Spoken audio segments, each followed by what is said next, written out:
All right, I think we're live. We're gonna do a audio check just really quick. Can we hear? Do we have any sound? Check, check, 1, 2. Yep, we have sound. All right. All right, so welcome everybody. I wanted to take the time to make a more technical and detailed presentation on the police files that I was able to gather as a result of the successful lawsuit against the Riverside County Sheriff's Department. Frankly, a lot of this for a lot of people is going to be pretty boring. I don't find it boring at all, but for those that are interested in going over case documents, police files, and the like, I think you're going to have a blast. If you can't see the files, I made it portrait mode specifically because a lot of times when you zoom in, it's actually easier this way. But don't worry if you can't see it. I already have a link in the description that contains all of the case files for free, including the police report that you can download at any time. And each of the documents are also text searchable. So if you, for whatever reason, say you wanted to be lazy and you wanted to throw it into some AI tool to have it analyze it for you, you could do that too. But without further ado, the way that I was going to split this up is in two sections. So the first section, I was going to talk about the police files, and then I was going to talk about the lawsuit itself.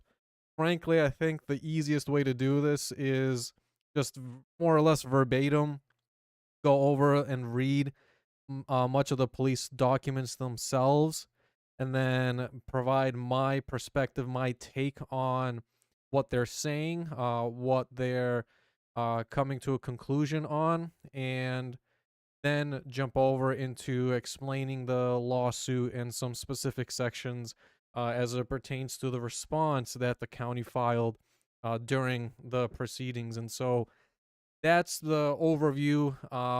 From here, I actually finished writing a blog article condensing a lot of this into a easy text searchable, maybe 2-page article that I also attach each and every police file and lawsuit case pleading as well that I'll be publishing probably later today. But with all that out of the way, let's just get right into it. So on the screen here, there's a couple of different files obtained as a matter of this lawsuit. The first is actually the dispatch log, which is, for those that don't know, a itinerary of exactly who was located at what time uh, from the sheriff's department. So the time that the call to service was made to the sheriff's department, the time that a deputy was dispatched, the time that the deputies arrived, if other additional deputies or other staff arrived when they also arrived, and that's just capturing it in this nice table here. Reading off the top, um, to give you a whole overview. So, the call to service was made to the Riverside County Sheriff's Department at about 10:49 a.m. on June 25, the year 2000. So that's when the call to service was placed to the department, and that's when a dispatcher, so meaning somebody made an official 911 call. That's when the dispatcher then dispatched officers uh, promptly thereafter, just mere minutes, as you can see, at 10:55 a.m. to the location, which is again the gold base in Riverside County over at Hemet. Most interesting that I found here, and I won't read every single line item, but the most interesting thing I found, and you'll see why very shortly, we'll come back to it, is the very first line item here, which is actually the call to service being placed. In particular, it explains that the person calling Riverside County dispatch office, so somebody from Gold Base, which is also noted in the police report. The dispatcher asks that person if they know what this is in regards to, and if they have any other deputies and staff present.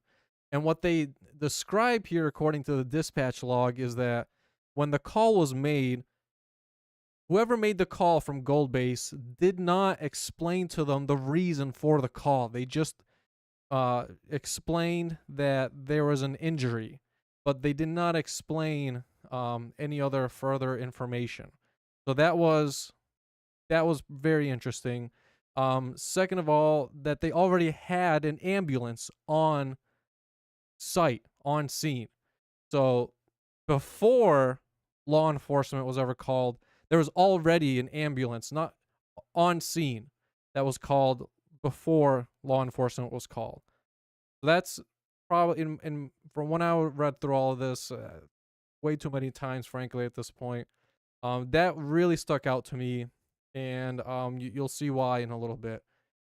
From the dispatch log here, the next thing I want you to take a look at is the time to which the entire incident and investigation concluded at the scene. And so this is in military time. That's how these are tracked. And so at about 6 o'clock p.m.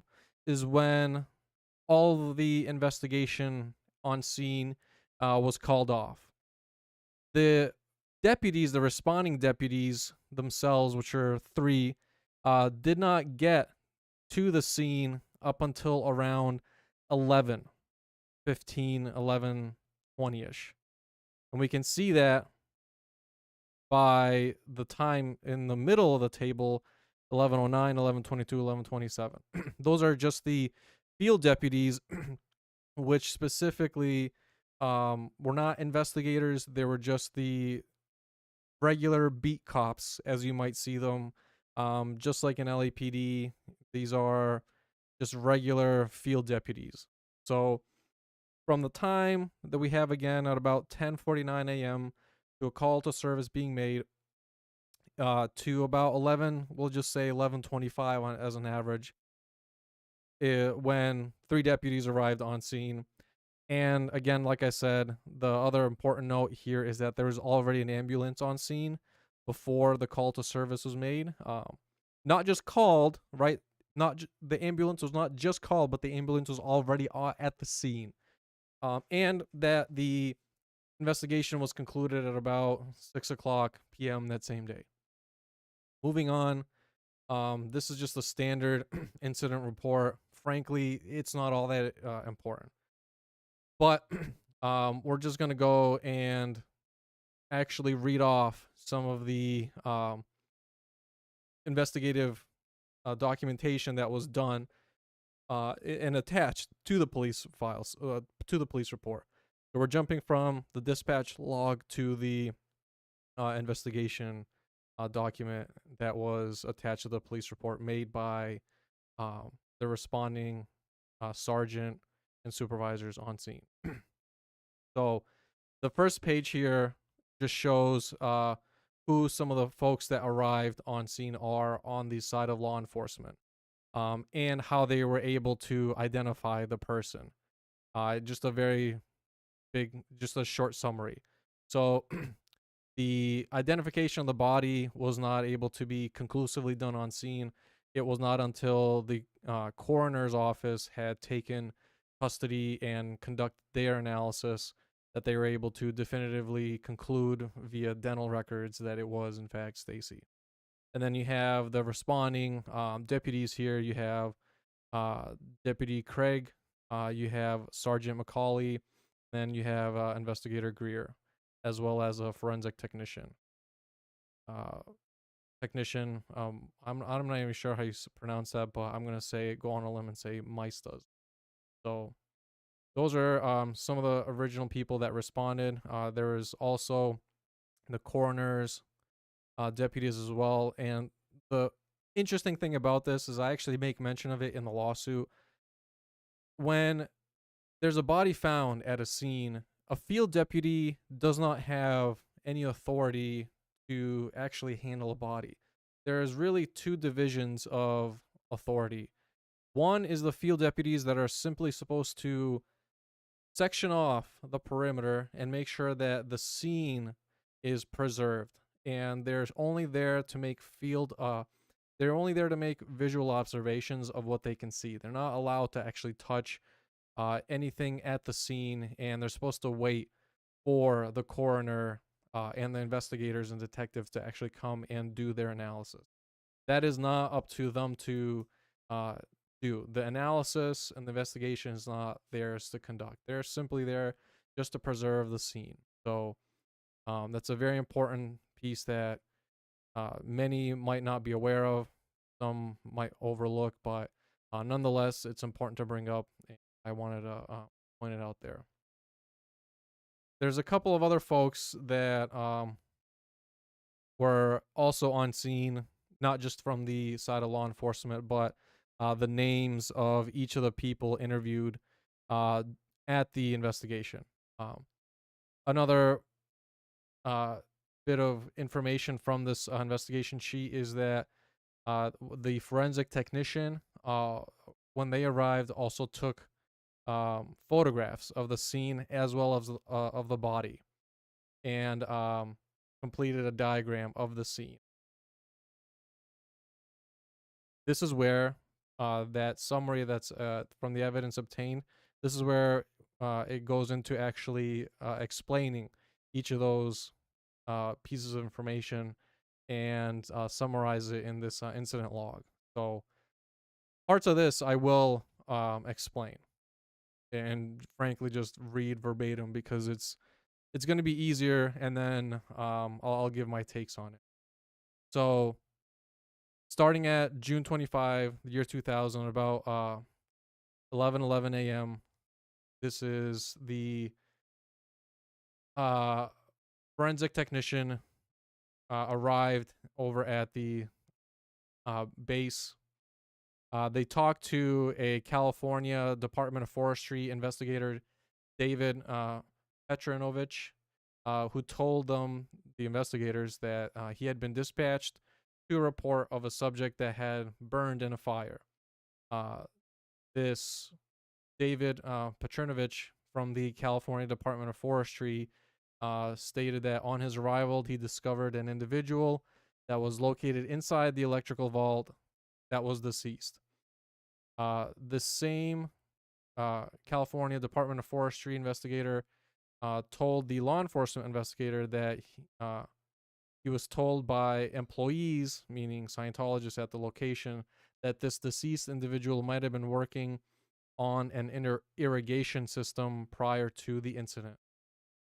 The David Petronovich stated that the individual in the vault could possibly be a woman named Stacy Meyer.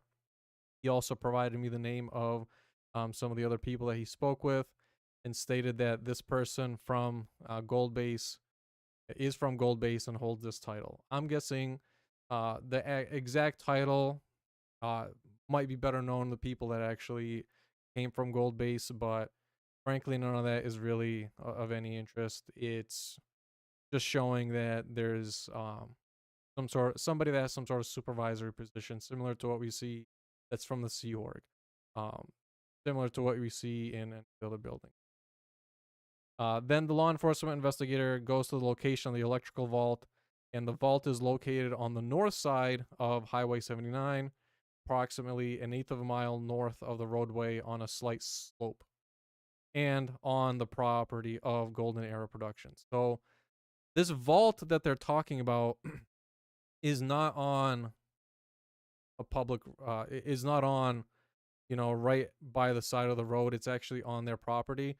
But the thing that's most interesting about it, you'll see in just a little bit, is that the vault itself is actually built and managed by California Edison, which is the electrical utility company in that county.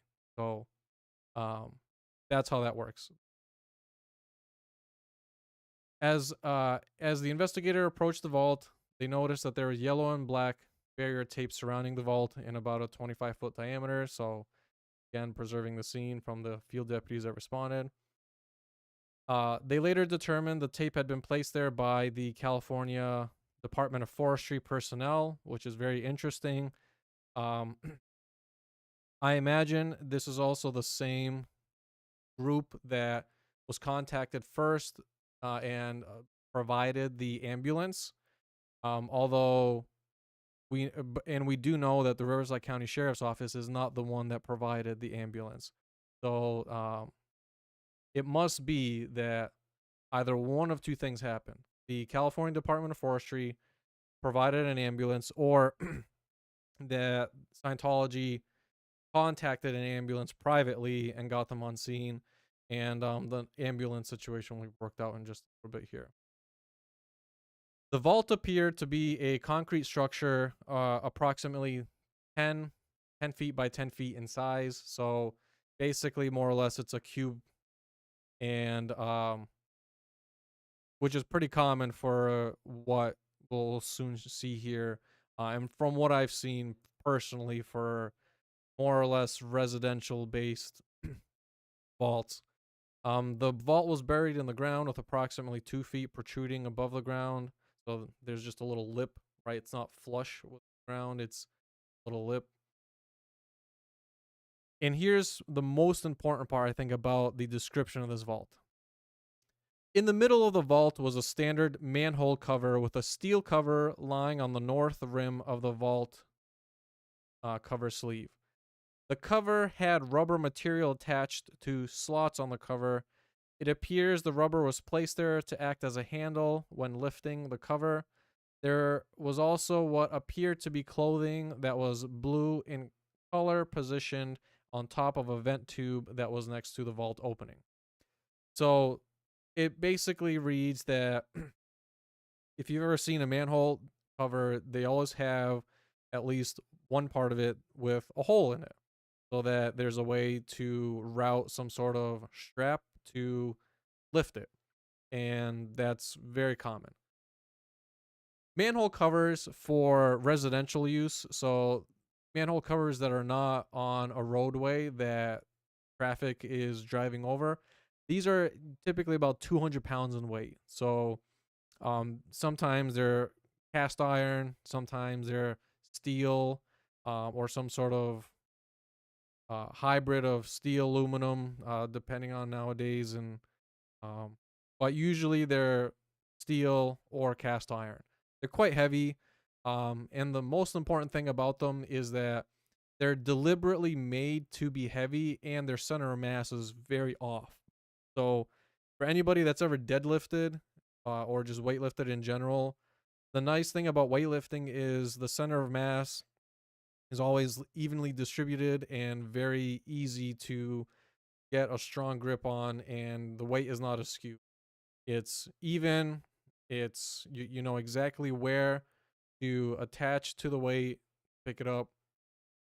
That is not the case with a manhole cover. And it's designed to be that way so that it's tamper proof. You don't want just anybody messing around and getting access to an area that they really shouldn't have access to.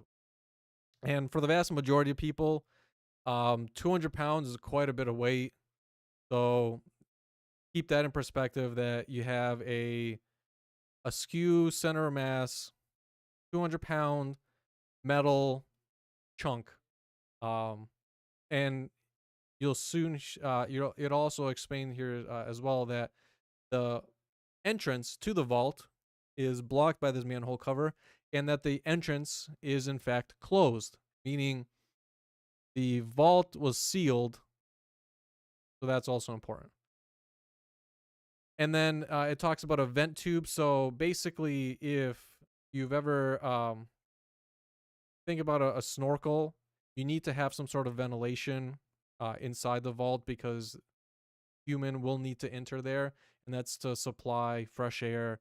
And so it's more or less just uh, basically a piece of pipe sticking up in a good height off the ground, so that you don't have rodents um, going and jumping in, as well as if there's any flash flooding that happens, the water doesn't just immediately, from being flushed, doesn't just immediately rush into the vault and fire vault. So that's all they're saying here. The ground surrounding the vault was soft dirt containing various sizes of rocks and boulders. There were numerous footprints and tracks in the dirt surrounding the vault. So you can imagine this cube with a lip in front of it. He's saying there's a bunch of footprints all around the perimeter. So not just a single linear path, but there's a whole bunch of footprints and of different sizes all around the vault. Then they say, I looked inside the vault and observed a wooden 6-foot step ladder covered with a white powder that was in the partially open position. So, um, that is on track with what you would see inside a electrical vault. For obvious reasons, you can't have a metal ladder. Would typically use a wooden step ladder, and they usually have folding mechanism via joints. Um, and it looks like in this case, because again, this is a 10 by 10 by 10 vault. Um, the step ladder, he's saying here that it was not completely folded out. Keep that in mind. I also observed a human laying at the bottom of the vault, possibly a white female. The white powder, by the way, will be explained in just a little bit. The individual was also covered with white powder. The individual is lying face down between two electrical transformers with its head facing in a southwest direction. The individual's hands were against the west wall and appeared to be severely burned. The head of the individual was severely burned and most of the hair missing. There appeared to be some hair left in the form of a ponytail on the rear of the skull. The upper torso of the individual was also severely burned.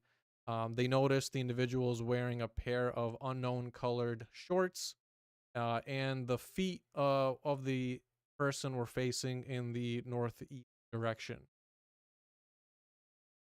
The individual was wearing what also appeared to be white tennis shoes.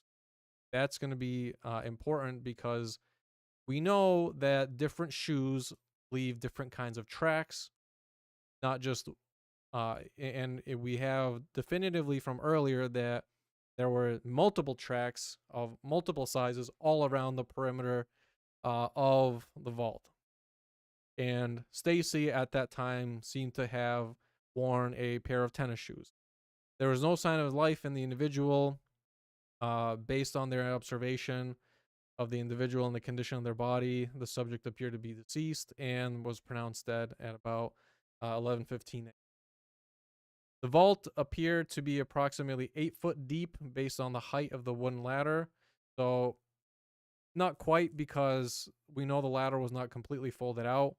And the way it works with the ladder is, remember, there's a lip on the edge of the vault. You usually will clip.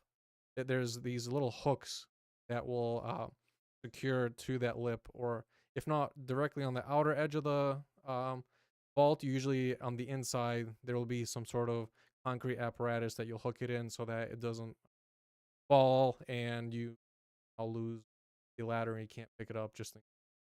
Um, so not quite. It's at least 10 feet deep.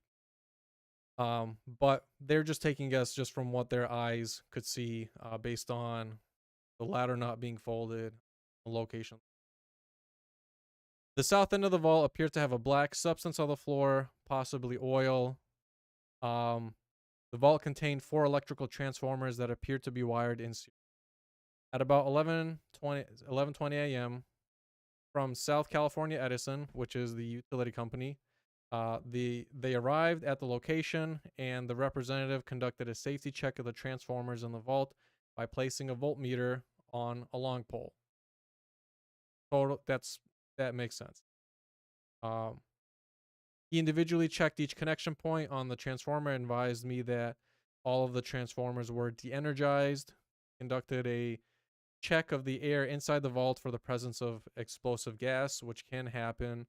Um, His check revealed no dangerous gas was present in the vault. That's all good and proper.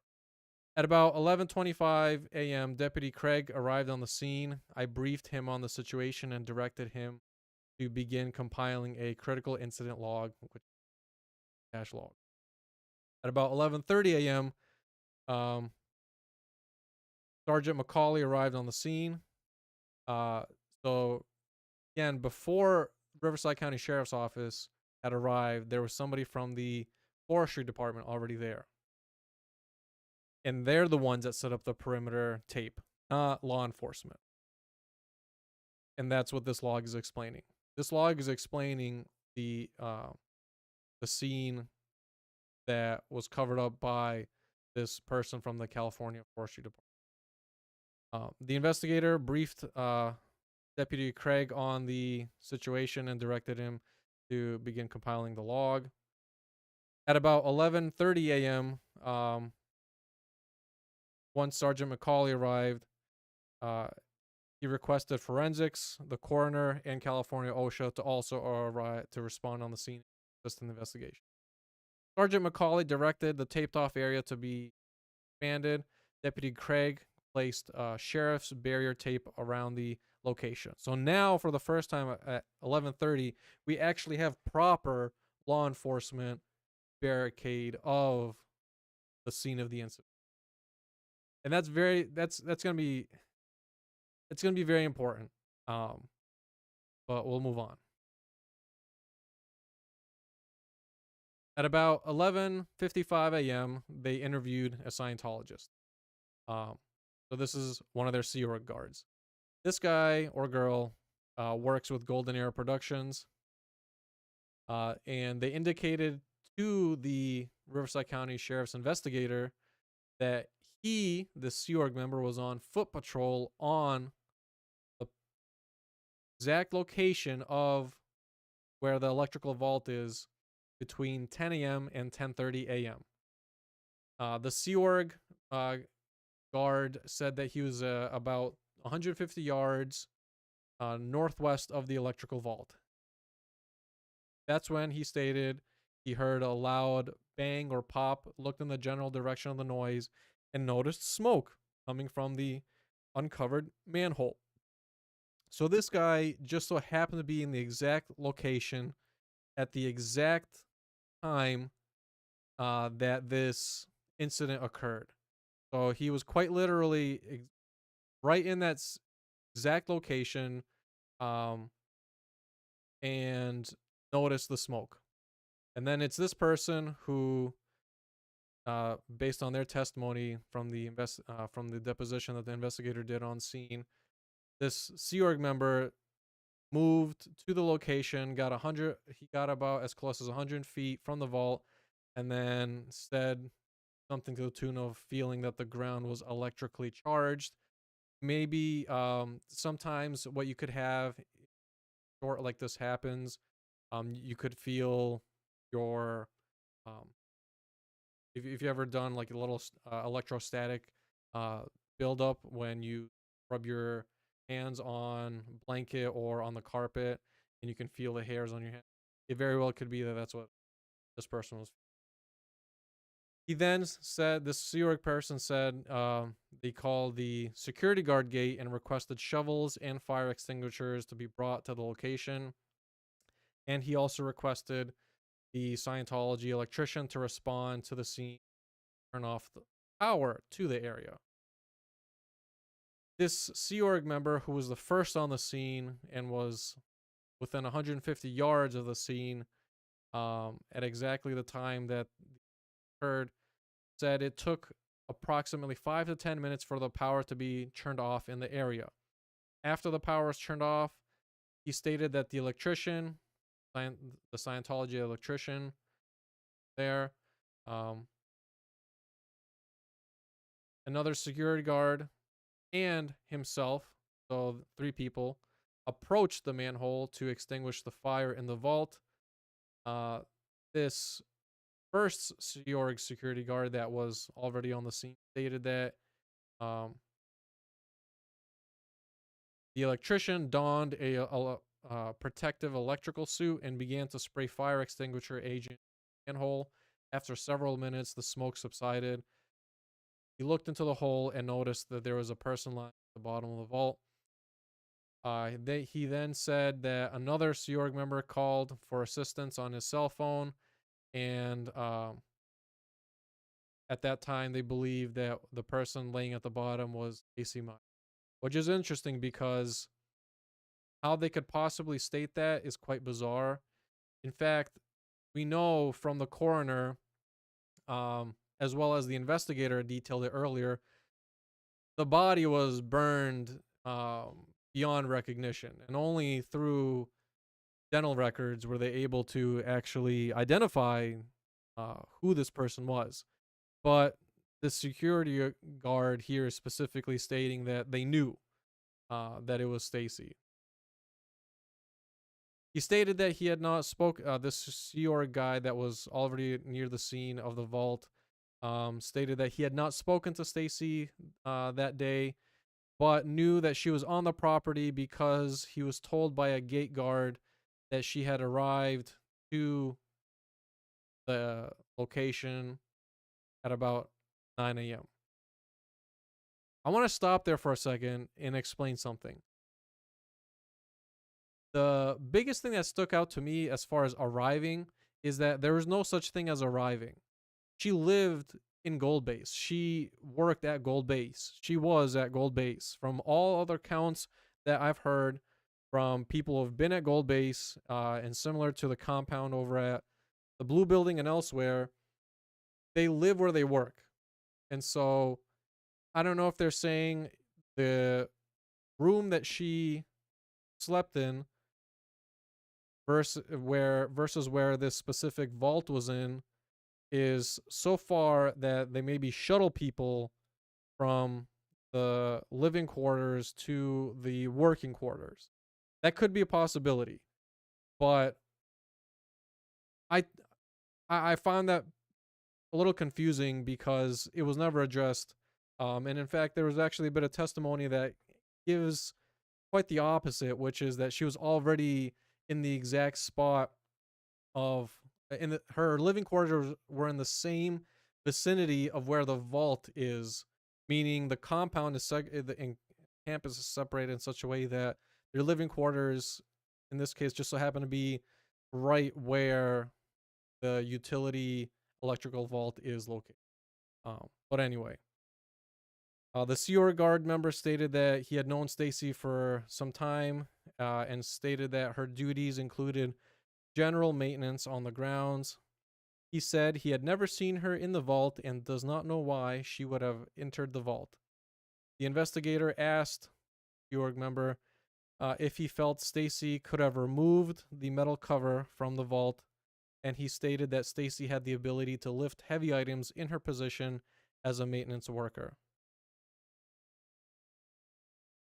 This was one of the biggest, and I feel like I'm breaking my flow with all this, but frankly, I don't care. It's my stream, and I'll do whatever I want. There's no way, based on what I've seen from the coroner's report and based on what we know of the diet to be from people that live in this compound, there's no way that she just straight up deadlifted 200 pounds completely on her own without any sort of assistance. Even having a strap on the manhole cover, the sheer weight and the way that it's distributed would make it practically impossible for her to lift on her own. From what I've seen from as far as the stature of her body, from photos before, as well as what's indicated in this police report, she was a quite petite person. She's not a professional athlete.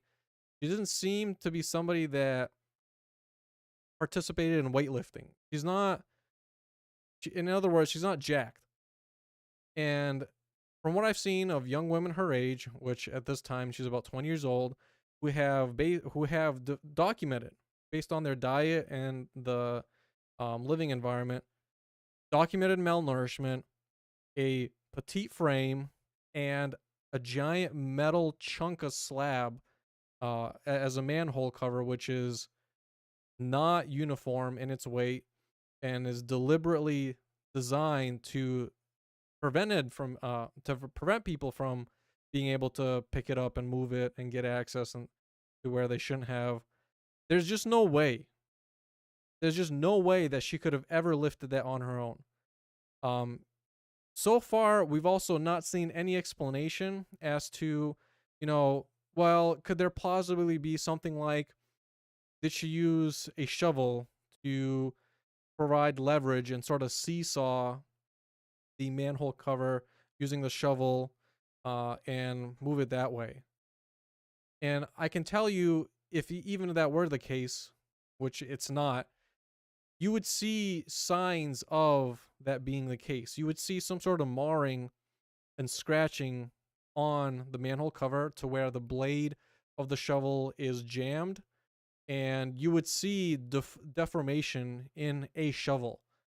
Frankly, from that amount of weight to where she would be standing on the completely opposite end and putting all her body weight as well as the weight of the manhole cover acting on that shovel, it is more likely that the shovel, if it wasn't of a metal build all around, the wood would have splintered. And so that is not documented anywhere. There is no wooden shovel that is deformed or splintered in any way. Um, I just don't believe that that she straight up, you know, like Popeye, fucking just deadlifted 200 pounds in a middle of a goddamn desert with extreme levels of heat, um, malnourishment, at the crack of dawn, having zero athletic or weightlifting training, and an exceptionally slender and petite build. There's just no way. I've seen even athletic women, even during my time in sports, there's no way that she just completely deadlifted a non-uniform metal object at the drop of a hat and just fucking like Superman it. There's just no way. There's no way. Um. So anyway, the investigator asked the same Sea Org member if there's anything inside or outside the vault that was moved or touched. He pointed to two fire extinguishers and a shovel that had been brought to the location to extinguish the fire. He said the items are exactly in the place as he remembers and that he could not provide any further information regarding. And so, again, we have definitive proof at this point that there was no shovel used by Stacy or whoever else to provide leverage to open the manhole cover. The manhole cover was closed before, and then the manhole cover was opened. There was no use of any tools to create leverage and lift the manhole cover out. Um, Moving on though. At about 12:26 p.m., the investigator now is talking to a different Sea Org member. Uh, this other person told me that they are the blank for Golden Area Productions. I'm guessing this is probably their supervisor. Uh, he stated that he was advised by a gate guard at about 10:15 a.m. that there was an electrical problem on the north side of the property. An electrical problem. So that is very interesting in the wording that there's an electrical problem. Not that there was a fire, uh, but that there was an electrical problem. He proceeded to the site where the failure was reported. On his arrival, he saw heavy and black smoke coming from an electrical vault. He then proceeded to another electrical vault that is located approximately 300 yards west of the vault that was emitting the smoke. So that is quite normal. You can have basically one sectioned areas where usually they'll place all of the power systems. Um, that's pretty common. That's pretty normal. He indicated that he shut down all the power to the north side of the property. The same guard then donned an electrical shock prevention suit. I'm guessing this is their electrician, and proceeded to the vault where the smoke was coming from. On his arrival, he began to spray fire extinguisher agent into the vault. So they have not entered the vault. They are at top of the vault. Smoke is coming out. They supposedly have a electric shock prevention suit, which basically looks like a giant space suit. And then they sprayed fire extinguisher for 45 seconds. He said the smoke began to dissipate, and as the smoke cleared, he observed that a person was lying at the bottom of the vault. Then the investigator asked this person if they knew who was lying at the bottom of the vault. He stated that it was Stacy. How could you have known that it was Stacy? The body was destroyed beyond recognition, horrifically burned, which makes sense for the amount of current and power that went through her body. That makes sense. Okay. That absolutely checks out. A horribly disfigured body. There was no way. There was no way. Um, but this guy also happened to know that it was Stacy. Then the investigator asks if Stacy was assigned to perform any electrical work on the property. The electrician guy said no, she was not. The investigator asks why he feels she entered the vault, and this guy responds that he felt she might have been working on an irrigation system control box. So an irrigation system, they're talking about some sort of sprinkler system, which would make sense if you're in the middle of the desert, and they do have, because I've driven by the compound myself before, and they do have different, uh, nature plant stuff. I don't know why I'm getting jumbled up. Trees and the like around their compound. So that's hence the irrigation control system they're talking about. This guy believed that Stacy might have entered the vault to check for an electrical malfunction that might have occurred within the irrigation system. So they're assuming that there is a issue with the irrigation system. And you'll see from the rest of the testimony here that was actually never there was nobody ever stated that there was a issue with the irrigation system at all. And more specifically, actually, you'll actually see some of the later testimony that she was not at all assigned to do any work on their sprinkler system at all. And she had never been assigned to take on that task. And in fact, most of her maintenance work involved super simple stuff like changing a light bulb or other very light duty cleaning and maintenance work, which is to be expected from somebody like her with a petite stature. That makes sense to me. Young, scrawny woman who has, no physical strength. That makes sense. Continuing on, though. He pointed out the location of the irrigation control box to me. The box is located approximately 6 feet away from the vault. There was several other electrical connection boxes also in the same area as the irrigation control box. Again, that makes sense. That checks out. Nothing out of the ordinary there. I asked him the last time he was involved with any maintenance in the vault. He said he performed some maintenance in the vault approximately 3 weeks ago.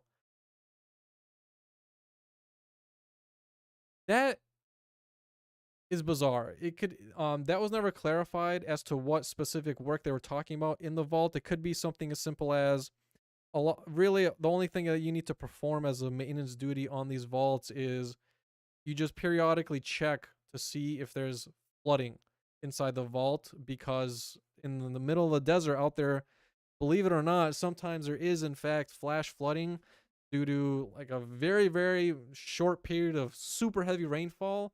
Those vaults are designed to be drained, but sometimes for a wide variety of reasons, those drainage ports do not drain properly. Most of the time, and it's going to sound gross, but it is the truth. Most of the time, it's because rodents actually get into the vault, usually by way of where the vent hole is, if it's not sealed, or sometimes they'll just chew through. And I've seen it happen myself. Most of the time, they'll chew through the netting that's affixed to the vent, and they'll get in that way and use the vault as shelter. Vast majority of the time, that's exactly what it is. But we noticed in the investigators' report that there was no rodents at all, that it was a clean vault. besides the body inside the vault and the ladder and the powder remnants from the fire extinguisher. So I don't know. Weird, interesting, because I personally been and done work inside electrical vaults. It's my whole background, but anyway, moving on. Yeah, the investigator asked this guy if the vault was covered when he completed the maintenance work. He did say that the vault cover was placed in the closed position after completing maintenance. So the vault was closed. The manhole cover was on. Vault was closed. He also asked him about the rubber hose that was wrapped around the manhole cover, used as a handle to assist when lifting the cover. He stated he wasn't sure, but believed the rubber was attached to the cover when he was performing maintenance about 3 weeks ago. That handle to me does not, just generally from what I've seen, it's not at all bizarre. Like I said, sometimes you'll use ratchet straps. Sometimes I've seen people get creative like this and they'll use hoses. That in and of itself is not bizarre. But again, this guy, as far as what specific maintenance and who else he did this maintenance with, and whether he had help lifting the manhole cover, was never investigated at all. In fact, that was completely not broached, which is bizarre. From just basic investigation 101 tactics, that is very bizarre. A man very easily could lift a 200-pound manhole cover. Just that's just a biological difference. Even with the Seoric diet. But anyway, moving on. Then the investigator asked him about the presence of the ladder in the vault. This guy, the Seoric member or Scientologist, stated the ladder was not in. Stacy had taken the ladder that was stored inside a storage shed about 25 feet from the vault and placed it into the vault to gain entry. The investigator notes that they did observe several ladders of various sizes that were stored inside the little hut next to the vault. Totally normal. I mean, it's basically a tool shed, right? Nothing out of the ordinary. The investigator asked the Scientologist if he had entered the vault after extinguishing the fire in the vault. He stated once he saw there was a person inside the vault, he did not attempt to enter the vault. He then stated he removed his protective suit and placed it on top of a vent tube next to the opening of the vault. He could not provide any further information regarding the incident. And I just want to stop there, right? Because this guy fucking admits that he never entered the vault, at least a 10-foot deep vault. A manhole cover is not all that large. And so there's shadows inside the vault. There's smoke. There's horrific smells I can only imagine. And there's basically a completely decimated body with zero distinguishing features left as a result of this horrific incident. But yet this guy, standing all the way outside with the beating heat, with smoke, with the remnants of the fire extinguisher powder also on top of the body, he was able to identify definitively that it was Stacy. That does not add up to me. That does not add up to me. Okay? That is very, very bizarre to me. Very bizarre. Moving on, though. The investigator then took a look at the area under the irrigation control panel. The ground was soft dirt, so these are just upright boxes. Electrical boxes, very normal construction. The ground was soft dirt. They noticed a shoe impression just below the control box. The impression seemed to be the same pattern as the bottom of the tennis shoe of the individual lying in the bottom of the vault. That area was then secured for processing. So there was shoe prints, one of which was the tennis shoe. Moving on to an interview with another person at about 12:59 p.m., the investigators talked to uh, another Scientologist who was an employee of Golden Era Productions. They stated that this guy stated that he was at the main entrance of the property when he heard a call of a fire and electrical problem on the north side of the property at about 10 a.m. He stated, this guy, this new Scientologist guy, stated that he went to the location, and on his arrival of the scene, he remained clear until the power to the vault had been disconnected. After the power disconnected, he went to the opening of the vault and assisted that electrician guy with extinguishing the fire. So that checks out. You have two guys, right, basically standing on top of the vault spraying fire extinguisher. As this is the wording is so particular. I mean, you really got to be very particular about the wording. Super particular about the wording. Okay. As the smoke cleared from the vault, he observed an individual lying at the bottom of the vault. The person being interviewed, the Scientologist, states that he immediately recognized the individual as a person he knows as Stacy. He didn't just recognize this person, he immediately recognized that it was Stacy. A horrifically disfigured body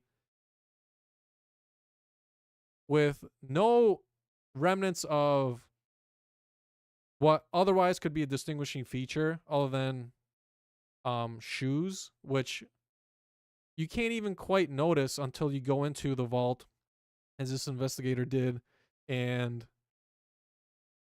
carry the body for analysis at the coroner. Immediately they noticed that it was Stacy. Not just noticed, they immediately noticed. He told this Scientologist then told the guard that there was a person burned at the location and for the guard to call an ambulance. And this was, he's saying, at about 10 a.m. Same time that the other guy just so happened to be within 150 yards of that vault as well. This guy then advised the gate guard to contact the sheriff's department for a deputy to respond to the incident. The investigator then asked the same Scientologist how he knew the individual laying on their vault was Stacy. How he knew. Fucking good question. I mean, how do you know? You have a horribly disfigured body. And even the sheriffs were only able to make out who this person was after the coroner conducted a dental record. How do you know?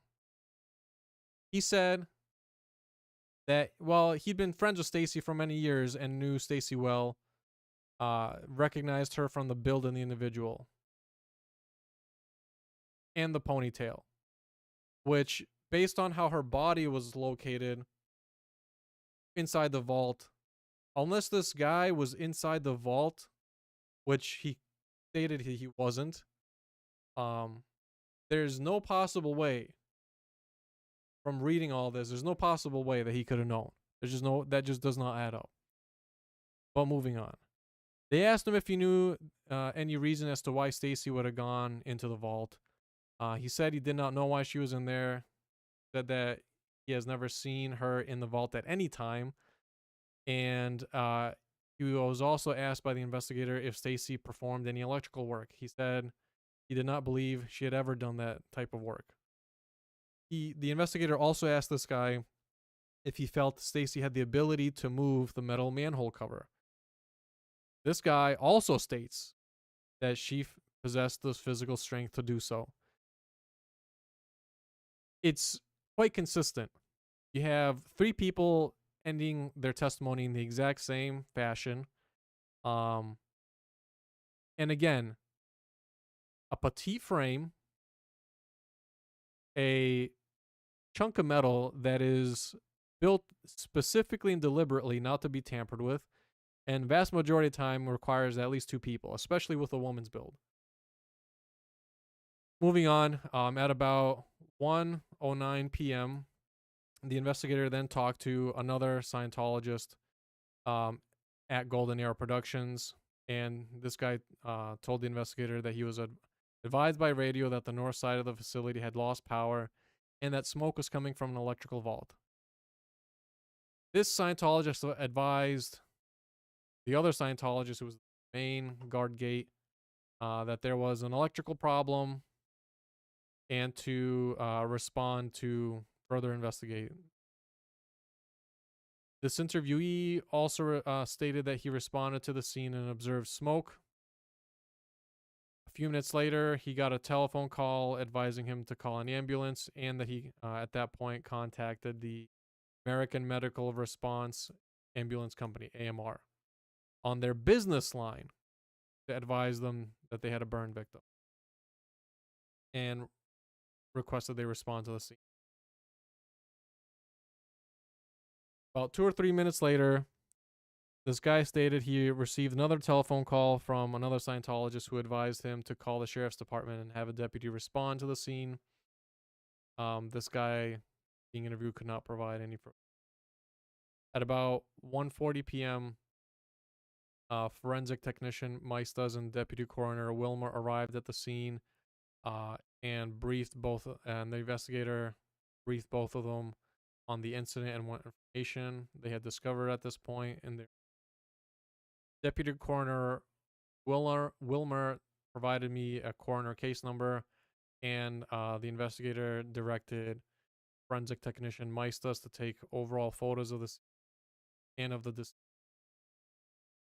I also indicated to Maestas where the possible footprint was located that might have belonged to the victim, directed them to photograph the possible footprint, and requested Maestas to draw a diagram of the vault. And the other investigator, Sherry Saville from the division of OSHA, arrived on scene at about 1:45 p.m. This investigator briefed him on the circumstances surrounding the incident. He then began his own parallel investigation.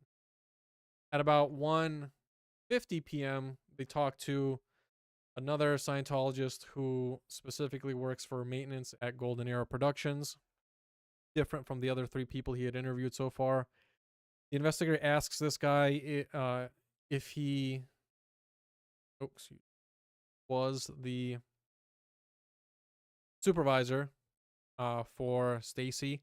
He stated that he was, and asked the supervisor to describe her duties. He stated that Stacy was, quote, responsible for light maintenance around the facility. Light maintenance, which makes fucking sense because a petite woman is not capable of raw deadlifting 200 goddamn pounds. It's just not. She's in a malnourished state based on the living conditions of that scenario. There's no way that she just raw deadlifted fucking 200 pounds, and not just deadlifted it. You have to also lift it out of the way. A manhole cover has to be lifted a couple of inches off the ground, and you have to then shift your weight afterwards to get it off from where it's seated. It sits flush in the ring, and it's usually a couple inches thick. It's not like it's paper thin and all you have to do is just lift it, a centimeter and just toss it aside. That's not how it works. So again, it's starting to add up here, right? And their testimony already does not add up from the first 3 people that this guy's interviewed, who all said, yeah, she lifts heavy stuff. But then her supervisor fucking explains that she does light maintenance work. Okay? He said Stacy has a number of different maintenance tasks, from painting to landscaping to changing light bulbs. All of that is lightweight duty shit. Okay? None of that involves fucking raw deadlifting, no belt strap, no fucking wrist straps, no nothing. 200 pounds straight up and shifting it a couple of inches afterwards, basically like a fucking clean and jerk. That's just not okay. Anyway, her supervisor said that she was working a normal workday. The investigator asked her supervisor if he has ever seen Stacy work on any lawn sprinkler systems on the facility. The supervisor, okay, her fucking supervisor said he has never seen her work on any lawn sprinkler systems. So why is it that all of the other people were saying that she was specifically tasked, assigned, and known to work on a fucking sprinkler system when her own supervisor clearly states here that she has never, ever been tasked to work on the sprinkler system, ever? He said he had never, so I read that. The investigator also asked the supervisor if Stacy has ever performed any electrical maintenance work. He said that she has never worked on any electrical tasks with the exception of changing light bulbs, which again makes fucking sense because a small woman of very petite stature, that's exactly the only task that she's physically capable of. Makes perfect fucking sense. The supervisor also stated he has never seen Stacy working in or around the vault. He does not know why she would ever enter the vault. The supervisor stated the last time he saw Stacy was Saturday night at about 8 p.m. The investigator also asked the supervisor about Stacy's physical and mental state. Specifically, the investigator asked the supervisor if Stacy would have the ability to lift and pull a metal manhole cover. And here's where it gets fucking interesting. The supervisor told the investigator, that Stacy does have the ability to lift and move heavy items. It gets fucking great here, man. He said he has seen her in the past lift heavy tables and other heavy items. He also stated that Stacy seemed fine mentally and that she was happy and not depressed the last time he spoke to her. I want to give you guys a reference for those folding tables that he's talking about. Those lawn tables or other dining tables. Those are about, maybe we'll say 40 to 60 pounds. They're not fucking 200 pounds. And they fold up. They have a great center of mass. And they have handles as well as overall a uniform shape with which to pick up and move. Okay. You can also cheat them because you can prop them up against a corner and have the weight be shifted on that corner instead of you fully having to pick it up entirely off the air, suspended, and keep it suspended. That's the fucking difference there. And it's fantastic that he brought that up as an example because all it does is continuously prove that the only type of labor task that she's ever done is very lightweight shit. Okay? Change a goddamn light bulb, move a couple of dining tables. That's about it. Cut some hedges. I mean, paint some shit. That's the extent of her maintenance tasks.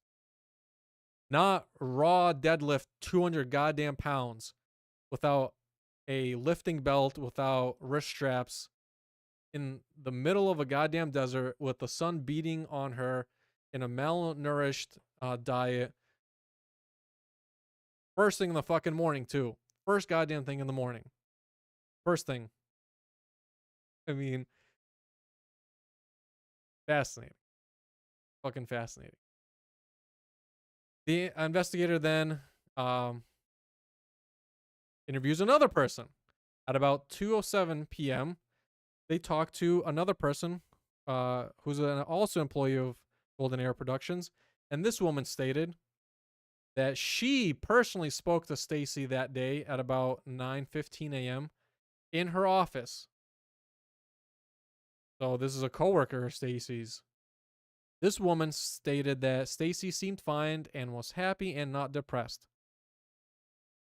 This woman stated that Stacy did not indicate to her that she was going to do any specific task that day and that they had a light conversation for a few minutes. After talking, they both went on their separate ways. The investigator asked this woman about Stacy's physical strength. Oh, this woman said that Stacy's very strong for a girl and had been able to lift heavy objects on the occasion. The investigator asked the woman if she knew of any reason why Stacy would enter the electrical vault. The woman stated she had no idea why Stacy would enter the vault, and the investigator asked the woman if Stacy was having any problems or conflicts with anybody. The woman told the investigator that she was not aware of any problems or conflicts. At about 2:15 p.m., investigator Greer, so another investigator, which was also mentioned earlier, arrived on scene and assumed control of the investigation. I briefed him on the situation and the information I had gathered up to this point in my investigation. Yet another person was investigated, not by investigator Greer, but by the initial investigator here. At about 2:45 p.m., they spoke to another Scientologist who was responsible for the maintenance repair of the sprinkler system. This man told the investigator that he is responsible for the water pump and water supply line that runs along the property. He said that he has nothing to do with any of the landscape sprinkler systems. Hold on, just 1 second.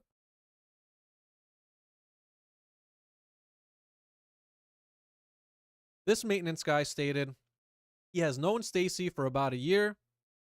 He also stated that he has never seen her work on any electrical or water sprinkler systems on the property. He also stated he had not seen Stacy working today, and that he was unable to provide any further information regarding the incident. Re-interview. So they re-interviewed one of the other people, this same investigator, not Greer, but this other investigator. At about 3:15 p.m., I was contacted by the Scientologist who he had interviewed before, and this Scientologist now tells this investigator that he now recalls speaking to Stacy on Saturday evening about a squirrel that was electrocuted in the same vault about 3 weeks ago. He stated that Stacy asked him several questions about the death of the squirrel. He also stated that Stacy was fond of small animals, that Stacy had asked him about details on how the squirrel died in the vault, and asked him about how the vault was opened and the use of a ladder to gain entry to the vault. This man told the investigator that Stacy seemed quite curious and concerned how an animal could get into the vault. He was unable to provide any further information regarding the discussion with Stacy and the vault. Man, there's a fucking lot to unpack there, but I'll tell you what. Number one, yes, it is possible for small animals like squirrels and rodents to get into electrical vaults. In fact, it happens all the time. Couple of things. Number one, there was no dead rodents in that vault. That tells me, in fact, that's actually the opposite. The way that they have their vent created is probably in some sort of U shape where the intake is pointing down, meaning the rodents would essentially have to fucking defy gravity and start levitating to get into it. And that's actually that have gas heating. They'll have a I forget the name of the type of pipe they have. The P-trap. Yeah, P-trap pipe.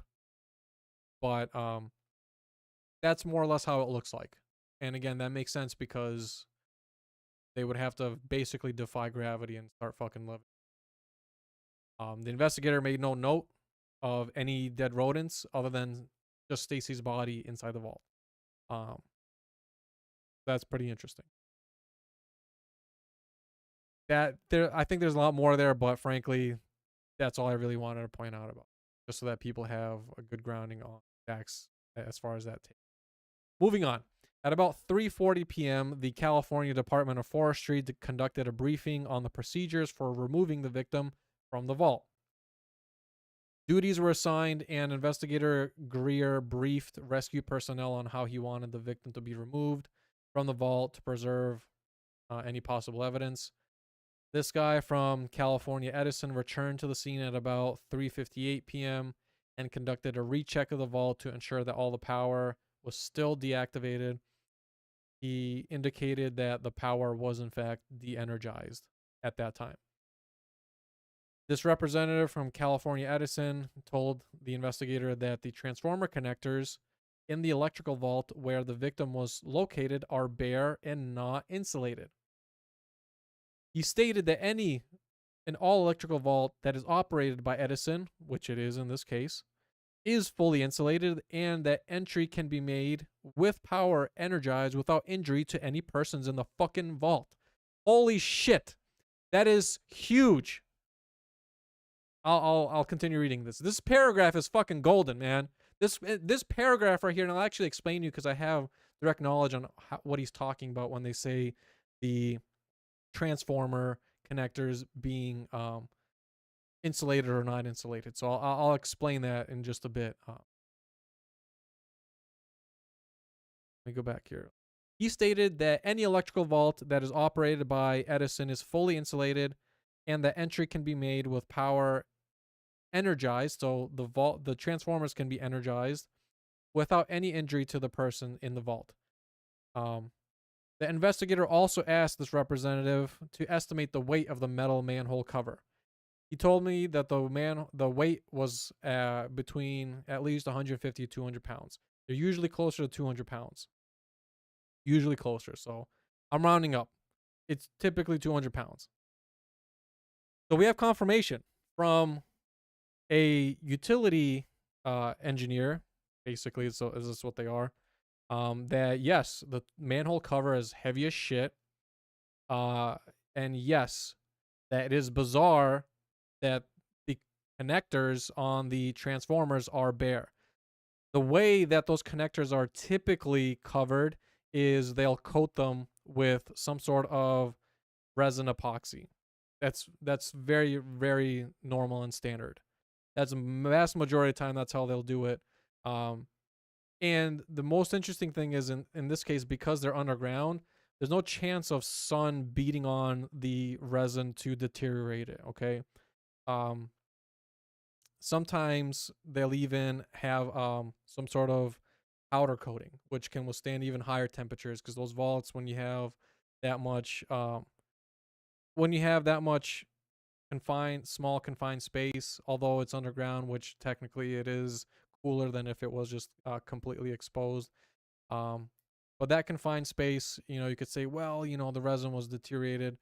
No, they can actually withstand quite high temperatures, and it is bizarre that even for an underground installation, you still have to gain access into it. And in fact, more so that it's underground, that it would be insulated.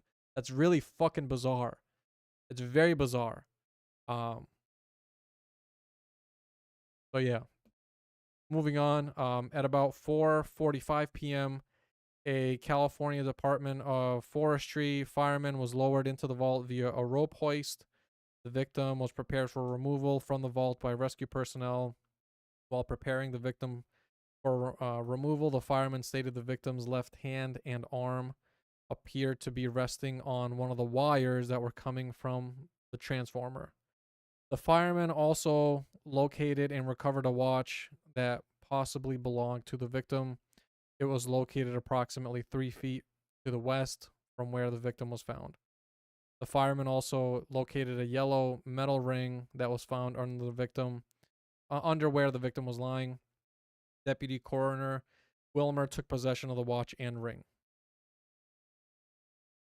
What's bizarre about that is if she was wearing these metallic objects, you would have seen and they would have noted some sort of burn marks on them from the current running through her body. It would not have stayed just internal to her body. Conductors attached to her would have also had experienced a surge through them. but it seems like these were completely untouched artifacts. That is bizarre to me. Um, the victim was brought to the surface. The victim was severely burned from the waist on up. The individual was not visually recognizable. Fucking A. Like I've been saying all along, the victim was not visually recognizable. You have a highly disfigured body, not at all visually recognizable. There seemed to be no other signs of trauma to the victim other than massive burning to the upper torso, arms, hands, and head area. Forensic technician Maestas took photos of the bottom of the victim's shoes and overall photos of the victim. There did not appear to be any oil or grease on the bottom of the victim's shoes. So when they were talking about the um, oily substance on the floor, that was more likely than not, as I explained in my interview with Dodge, your internals basically, your blood especially cold boils. In this case, the opposite. So it's very likely that what we saw was either from other rodents that maybe have been removed from the past, although it doesn't seem that to be the case. It was dried blood from dead rodents before, or more than likely from her body. The victim was then placed into a body bag and transported into the coroner's office by coroner's transport at about 5:25 p.m. At about 5:28 p.m., Investigator Greer, Deputy Coroner Wilmer, and I responded to a Scientologist in reference to securing the property that belonged to the victim. We were taken to the location by Scientologist, who is the supervisor for Golden Era Productions. We arrived at her. This is where her bunk bed is. We arrived at the location about 5:38 p.m. Unlocked and opened the door to her apartment and noticed the apartment was shared by several individuals. Fucking course it was. Fucking course it was. One of the individuals identified which area the bunk bed was occupied by the victim. The victim's bed was made. She had clothing stored in a small dresser. There was also a small nightstand next to the bed that contained clothing. We looked in her belongings and also under the bed and did not see any writings or notes indicating suicidal ideation, which checks out. So the usual suicide note was not at all present. The victim's area was neat and well kept. Deputy Coroner Wilmer decided not to recover any property belonging to the victim. It was difficult to determine what property belonged to the victim without any roommates present. We left the apartment about 5:47 p.m. This is fucking weird to me because a couple of things.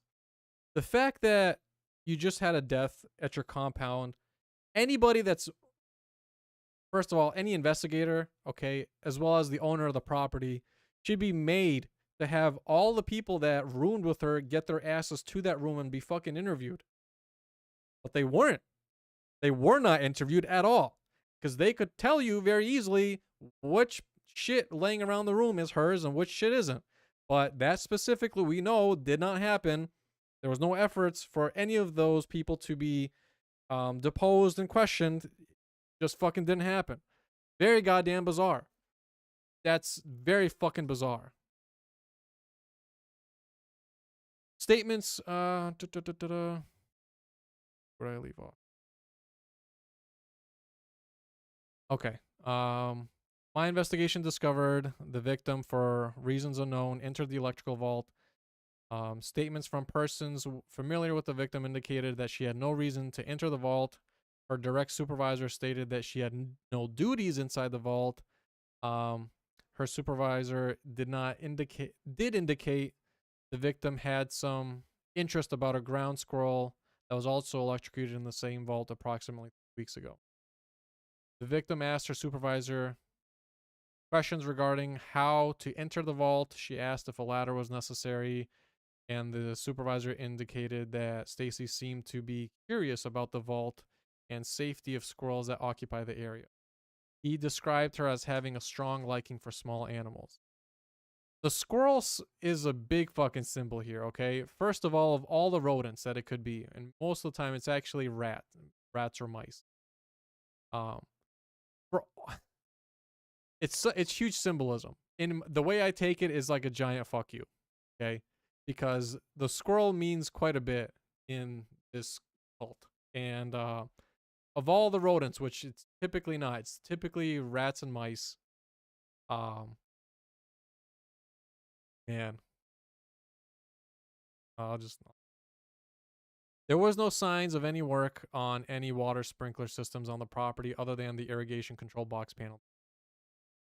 Statements from the people that know the victim also indicated she was physically strong and would have the ability to fucking raw deadlift 200 pounds steel metal manhole cover. God, yeah, she just fucking raw single handedly deadlifted 200-pound manhole cover. Sure, sure. I was unable to locate anybody that could provide the information regarding the manhole cover being previously opened or being removed by the victim. The chief electrician stated after working in the vault 3 weeks ago, the cover had been placed back into the closed position. It was fucking closed. He was unaware of any other maintenance in the vault since that time. It appears that the ladder used was taken from the storage building that was adjacent to the electrical vault. It is unknown if the victim put the ladder in position or if the ladder was put there by somebody else. The bottom of the vault under the victim appeared to have a dark oil substance on the floor. It was not determined if the substance was on the floor prior to the victim's entry or if the substance was there as a result of the victim's death. The victim's shoes did not reveal any signs of oil on the bottom of the shoe soles. Based on the position of the victim's arms and hands, it appears the victim was falling at the time of contact with the electrical wires in the vault. Well. It appears the victim was trying to catch herself against the south wall of the vault. It appears the victim's left arm or hand made contact with the electrical connector on the transformer. The victim was instantly electrocuted and burned beyond visual recognition. So, fucking A. Yet again, confirmation. How the fuck could anybody else verify that it was her when all you have is a horribly disfigured body? The interior of the vault did not contain any evidence that the victim had in. The interior of the vault did not contain evidence that the victim had inside prior to the incident. There were no tools or items indicating the victim had been performing any maintenance in the vault. There are no signs or evidence that the victim was pushed or thrown in the vault. There's no indication that the victim committed suicide. The death appears to be accidental. Just an outright fucking conclusion within the first day of the investigation. How the fuck you could ever jump to that within less than a day? You got to remember, these guys got here at about 11:15, and then by 5:45 p.m. they're saying, yeah, fucking, it's all accidental. What a botched fucking investigation. Botched fucking investigation. The only last part here that's really relevant here is on June 22nd, 2001, that same investigator contacted Deputy Coroner Gray at the Riverside County Sheriff's Office, and Gray stated that the cause of death was electrocution.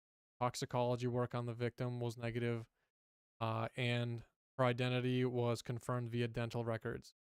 The case was closed as an accidental death with no fucking follow-up. What we literally have here is less than a 5-hour investigation. No other witnesses fucking interviewed that knew Stacy and lived with her, and just deemed it outright in a year. And what I find most interesting about the year, okay, a year lapsed. It was very specific. An exact year lapsed from the time of the death to the time that this was closed as a accidental death. I did some research on civil laws in a state of, state of California for statute of limitations for families and that would otherwise want to seek some sort of relief for an incident like this. And wouldn't you fucking know it, exactly 1 year was that statute of limitations for civil prosecution. 1 year for equitable relief for such an incident. You have an investigation where they don't interview a shitload of people, and overall the investigation takes about 5 hours tops to complete. I mean, like, you gotta be fucking kidding me, man. You gotta be you have basically what's being assumed that a young woman raw fucking deadlifted 200 pounds. Raw deadlifted 200 goddamn pounds. There's no fucking way that happened. I know that because I've worked with women who are athletes, okay? Especially from that young of age, and even ones that are professional athletes at this point in time. There's no fucking way. There's no goddamn way. There's no goddamn way that she was able to completely on her own raw deadlift 200 goddamn pounds. And not only deadlift it up straight, but then was able to shift her entire weight, as well as getting the manhole cover onto, out of its seated position, which is at least like a couple inches thick, lift it straight up, shift it on the ground, and then have to also drag the manhole cover out.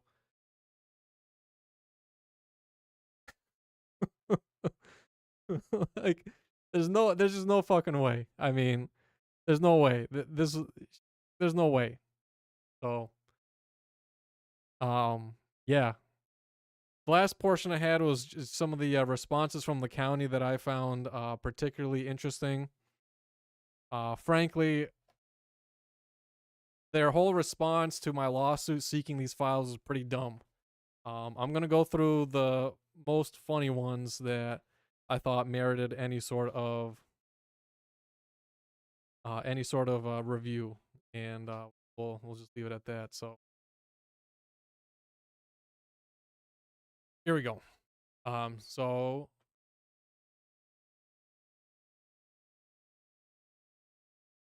that concludes the police files. Yeah, I mean, what a bunch of shit.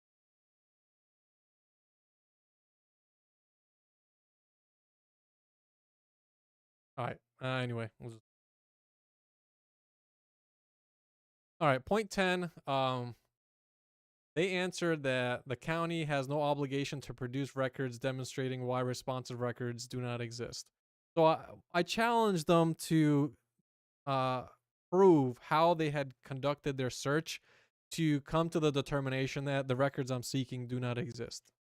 Obviously, we know from the fucking records that you guys are looking at that those records do in fact exist.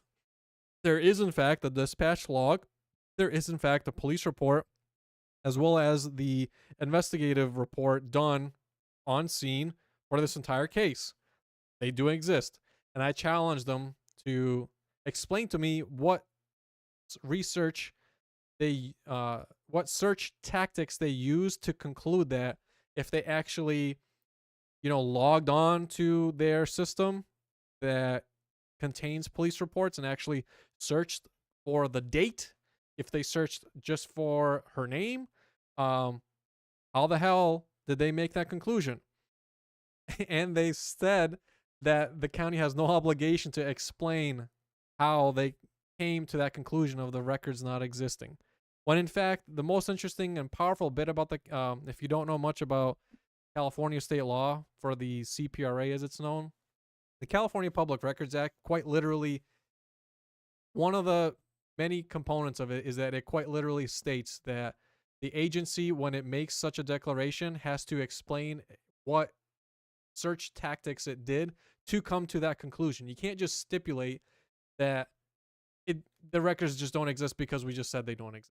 You have to explain what you did to come to that conclusion. So that's I found that hilarious. So that was response number 10 they had. Hilarious.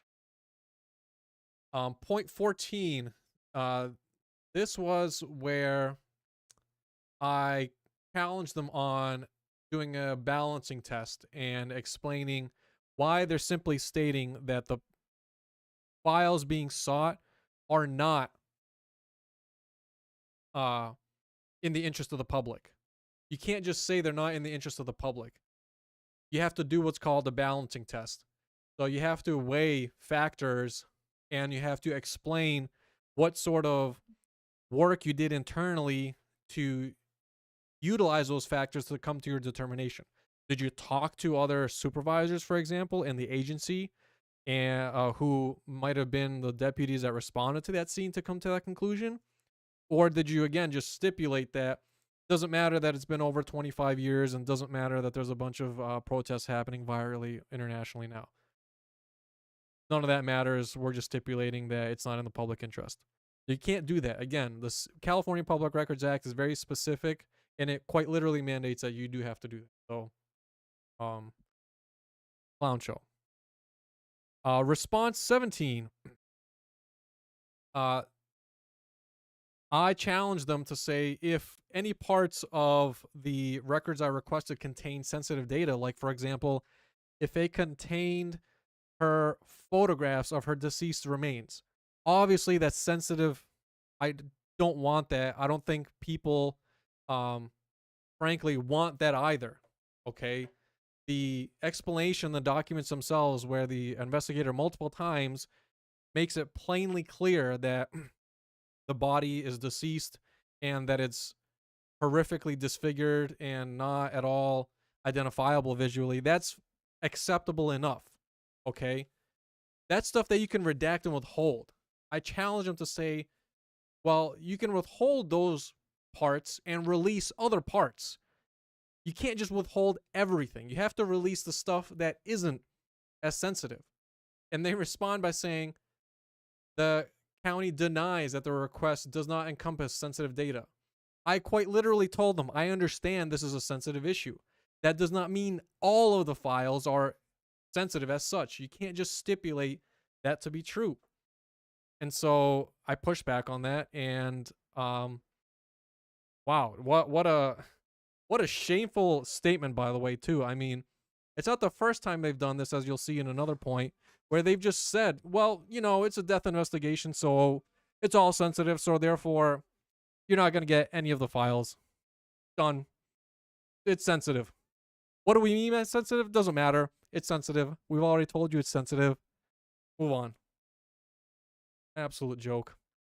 And this is the part where I also challenge them to say if there are in fact any sort of health records, personal health records of her, like if she had any sort of medical diagnoses, I don't need to know that. In fact, I did not even ask for any of her personal health records. For them to stipulate that I'm seeking health records when I quite literally and explicitly told them I'm not is highly contemptuous. Highly, highly contemptuous. Point 18. They brought up a case, Williams and Rivero, and said that, well, according to this case, police files, routine police files like a police report and a dispatch log are actually not routinely released. And I challenged them on it. And in fact, that case actually says the opposite. Williams and Rivero confirms that law enforcement records are not always automatically subject to disclosure, but it does not mean that those same files are blanket cover for permanent withholding. It's not a blanket shield that means you can hide all police files. It's not how Williams and Rivero works. It just simply says that routine police records like the police report and the dispatch log are not always, every single time, every instance, immediately released. There are exemptions, but it doesn't mean that it's an infinite shield to permanently hold those records, which is quite literally what they said in their suit. So, point 18, absolute goof. Point 19.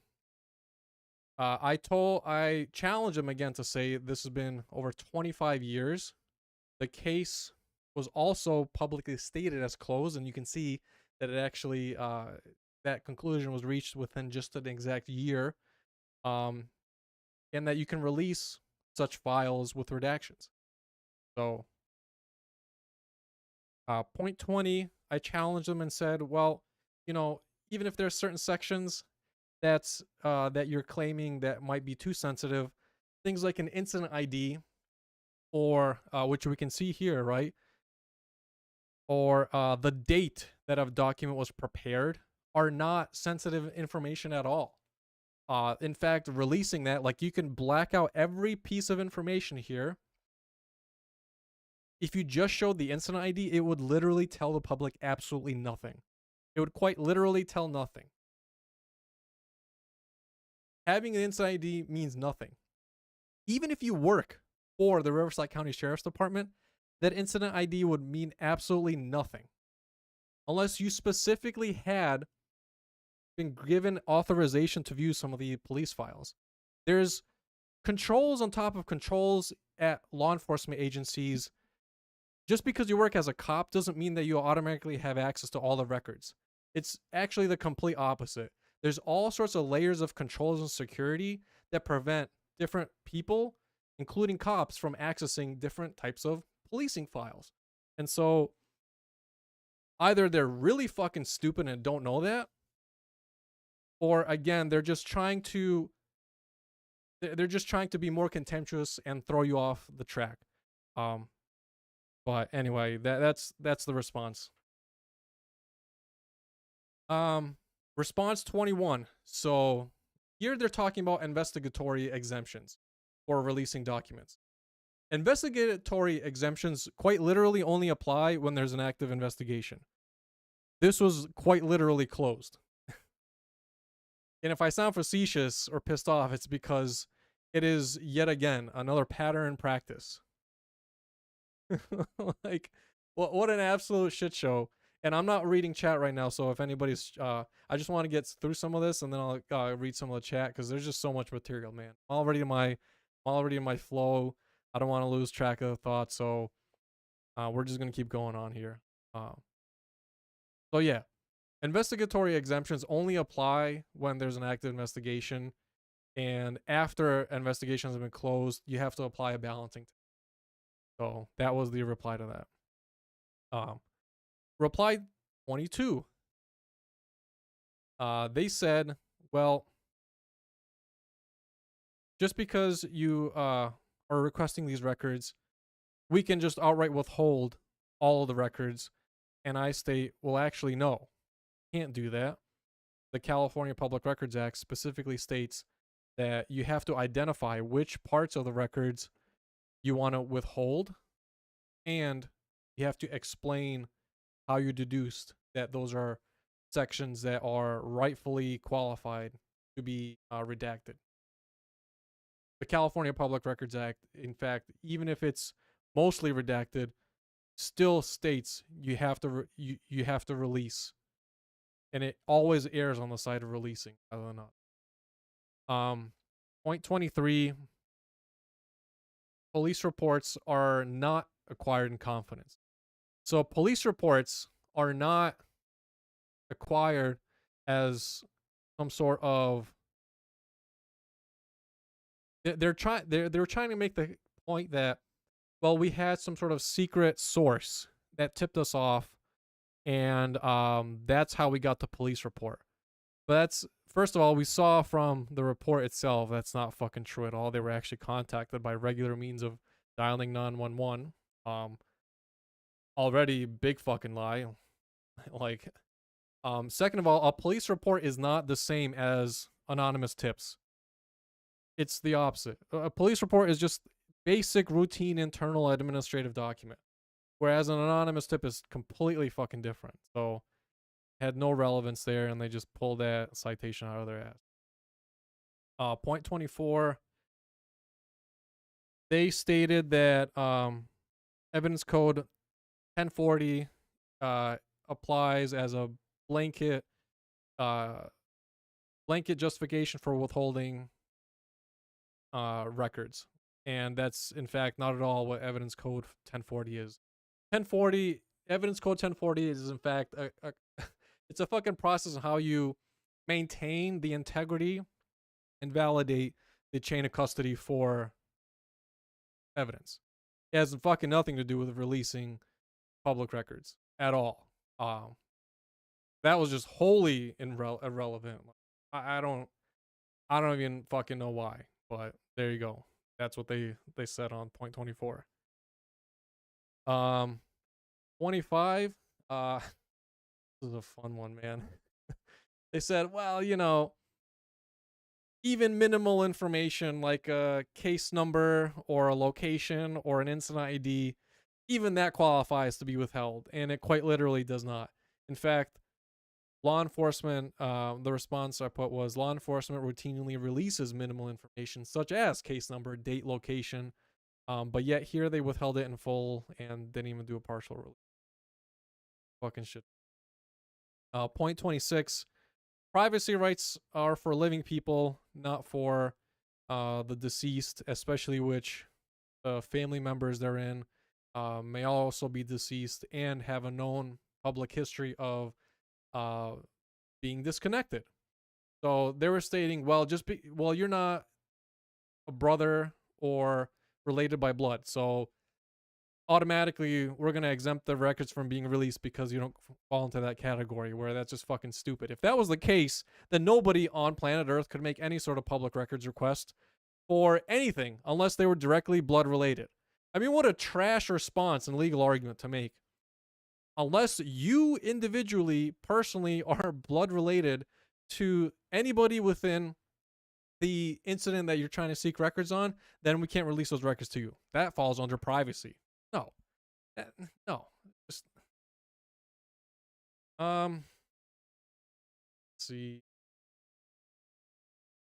I think that was the last one.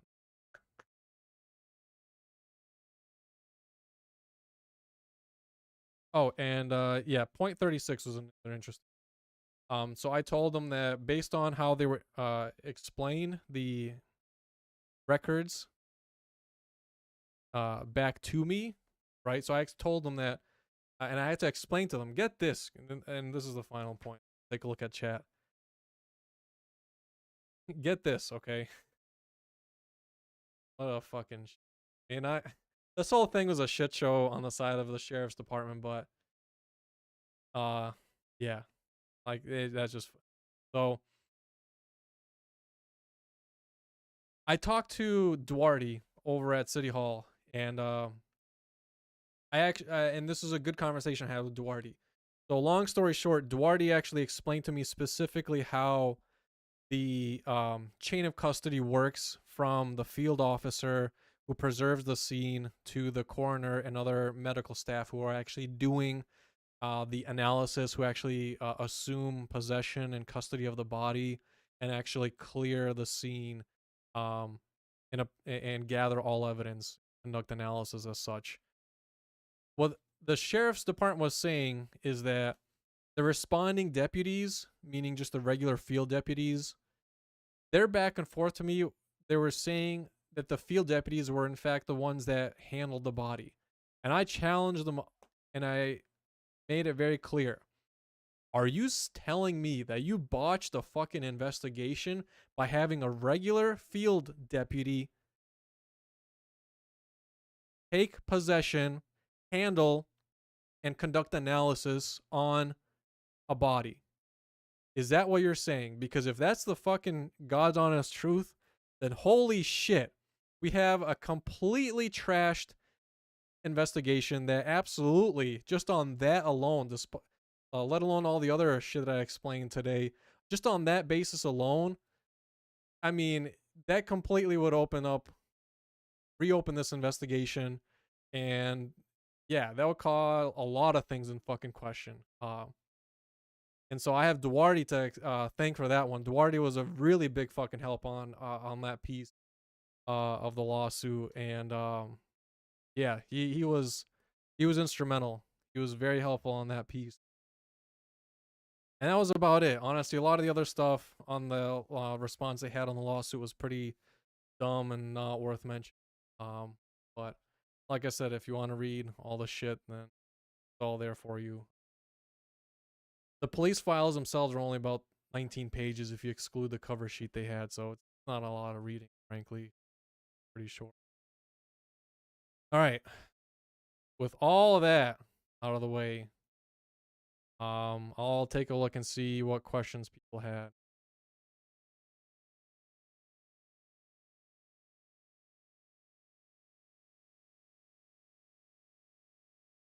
You go, yeah, 3 weeks. Yeah, so Hell Gears is saying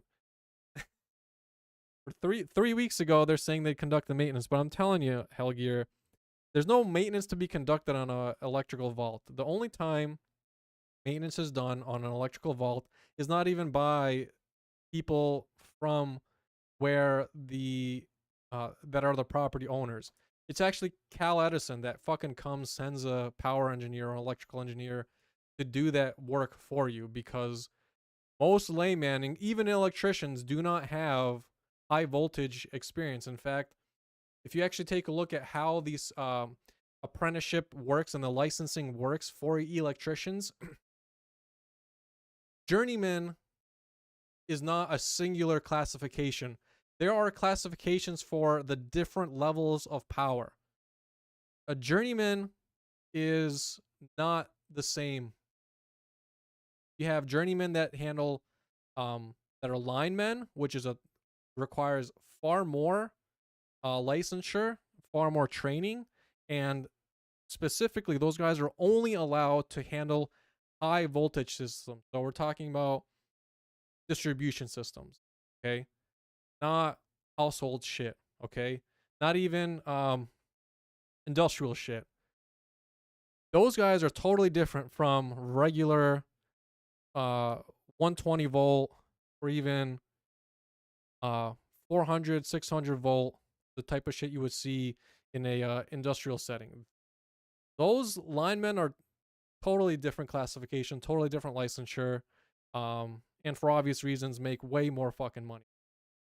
Those people do not, those are the people that service vaults, not whoever the property owner is. That's already bizarre to me. You don't, that's bizarre. As far as any other maintenance, like I said, if there is flooding, which first of all you would see, because if there was excessive flooding, the only way that happens is like I said, in the desert, believe it or not, there is flash flooding where you'll have a shit ton of rain dumped in a short period of time. That does happen. For anybody that is not familiar with how California works, that does happen. In fact, that actually happened here in LA. We got shitloads of rain dumped on us for a few days and then dry as fuck forever and left to our that does happen. In the ugly middle of the actual proper desert though, it happens quite more. And those vaults do have drainage ports though. And the vast majority of the time, the way they clog those drainage ports is if you have rodents that will dig in and die because they can't get out, because the way that the vent hole is designed is actually just like your sink. It's shaped as a P-trap.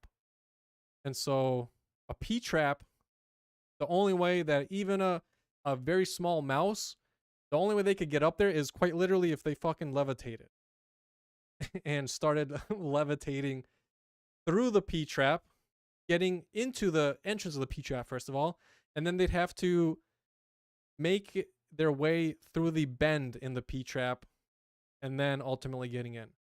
It does happen. The vast majority of the time, it usually only happens to vaults where they have the standard flat doors that just open up, and they're huge. Basically, they're like a house door. But this is not the case. This is a tiny little manhole cover that weighs 200 pounds, and then a singular vent to the side. So yeah, it is bizarre. What sort of, I mean, when they talk about maintenance, I would assume maybe they did some landscaping because there were vines or the sand had blown shit all over the cover, and you know, that I can understand. No, I don't know what the fuck else. Thanks on your 3 viewers. Hey, 3 or 10, however the fuck it is. That just shows me that somebody somewhere out there is interested, and you know, for me it was a good exercise and shit that I'll be doing as a whole career.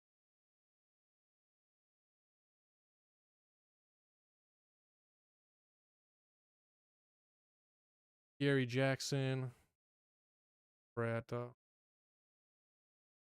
Yeah, you know, as far as people of contact, some of the names of these folks I don't know. There's at the very end of the police file, it actually shows a list of some of the names. You know, my job is done on this matter. If people wanted to pursue this,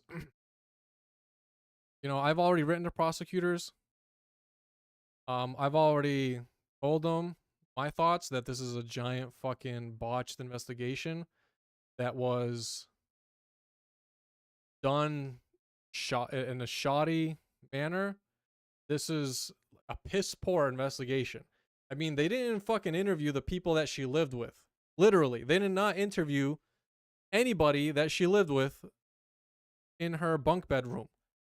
They fucking said it. They said it on the police file. They did not interview any of those people.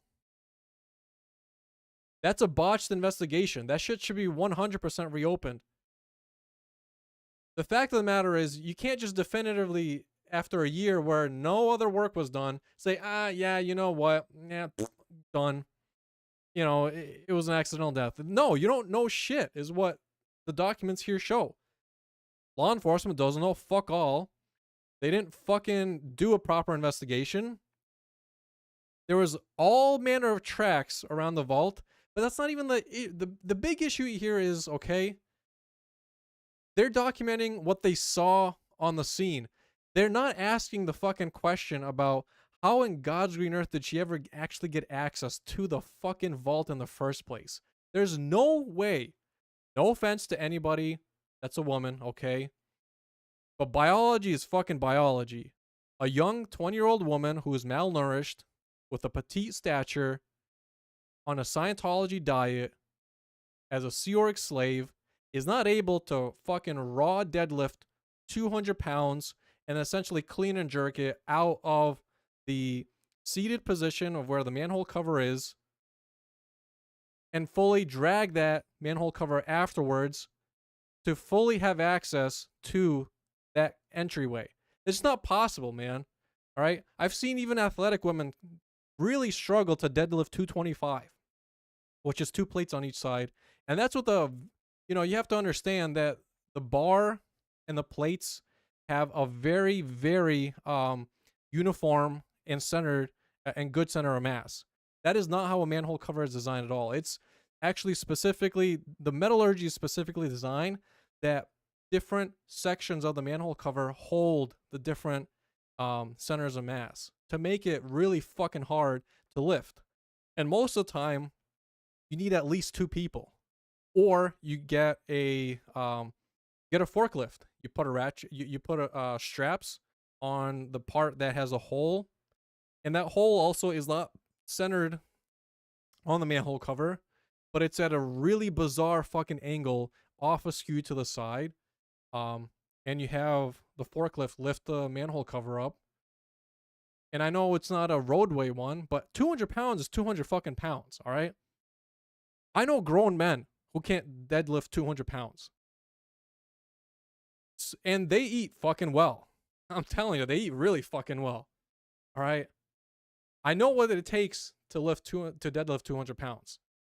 And for a young woman who has that kind of diet, that kind of stature, that kind of age, and that kind of harsh working environment, and I've seen them for myself too. I've seen Odo, I've seen Alex, and everybody else that's in the Sea Org. They're malnourished, all right? They're malnourished. It doesn't matter that she was young. There's no way she raw deadlifted 200 pounds. No weightlifting belt, no hand straps. Those are the questions that are important. And the fact that there's all sorts of shit. So yeah, it's it's a very shady investigation with all manner of discrepancies. It just not fucking add one. Here they're saying 1 + 1 = 50 billion, and it's stupid. So um, but I urge anybody, because I don't know the names of the folks listed in these files. I'm sure you guys know a hell of a lot more on who they are and um what they do, um and who the people that knew Stacy were. I mean, looking at all this, I'm like, this is a murder investigation. This is, a fucking murder case. And murder has no statute of limitations here. Okay. Murder does not have to be as specific as what people think it is, where somebody put hands on her and, threw her in there. Murder has all manner. Murder, in fact, to be a criminal defense attorney and to be a criminal prosecutor is quite literally the thickest fucking law book. Of all the law books that are out there, that is the thickest book. And it's for a fucking reason, because that is the toughest position for obvious reasons, and it requires a shitload of process to be followed to a goddamn T. And the records here show none of that shit was followed, and there's just way too much wiggle room here. So yeah, the people that are for this cause that really want to take it up, I've already put the names of the prosecutors and their contact information, their emails, their office address. This case deserves to be reopened, to be investigated as a murder. It deserves to be heard by a grand jury, and rather than just fucking remain buried. I mean, what a shit show. What an absolute shit show. This is the type of records that you would read as part of a college class to show you a good example of what not to do. In fact, I actually had this conversation with Chanel a while back, as she was going through some of her classes. And a lot of the police reports I read from some of her homework looked exactly like this kind of shit, where they would leave entire swaths of material witnesses completely out of the investigation. Like, how the people that she lived with, and none of them were interviewed. None of them were forced to, were told by law enforcement, get your asses here at this fucking time. We need to talk to each and every one of you individually, and all of you are going to be kept separate from each other. None of you are going to have the ability to talk to anybody. All of you need a fucking, I mean, absolute shit show. Absolute shit show. And also at the same time this was going on, the fact of the matter is too, there was a Riverside County board member who was on the board of supervisors, who was known for taking money. He had financial contributions given to him for his political campaign for office, by Scientology. And what he did is he enacted an ordinance making it illegal to protest during the exact same period this shit happened at outside of the gold base. There's significant probable cause here to open this case up as a murder investigation and let a grand jury hear it.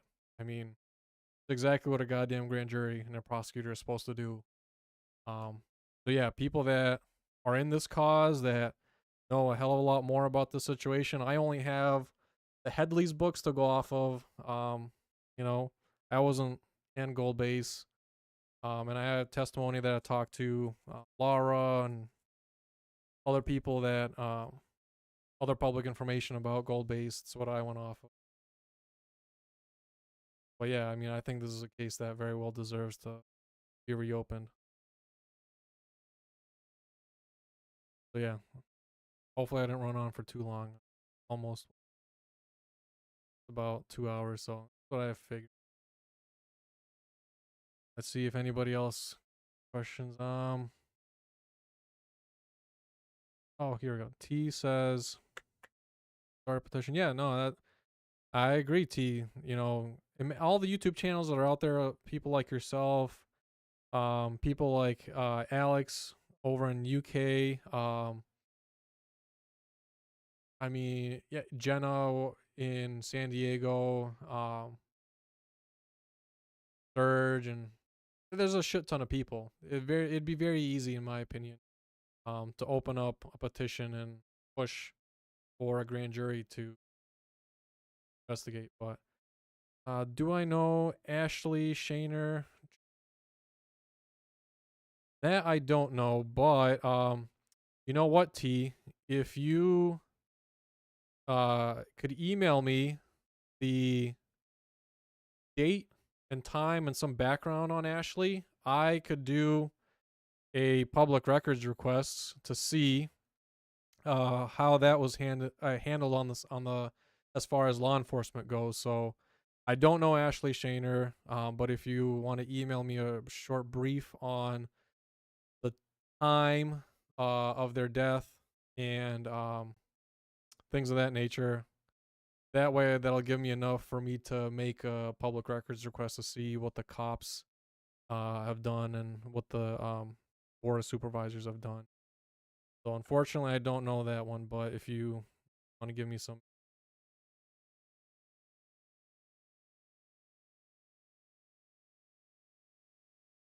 yeah.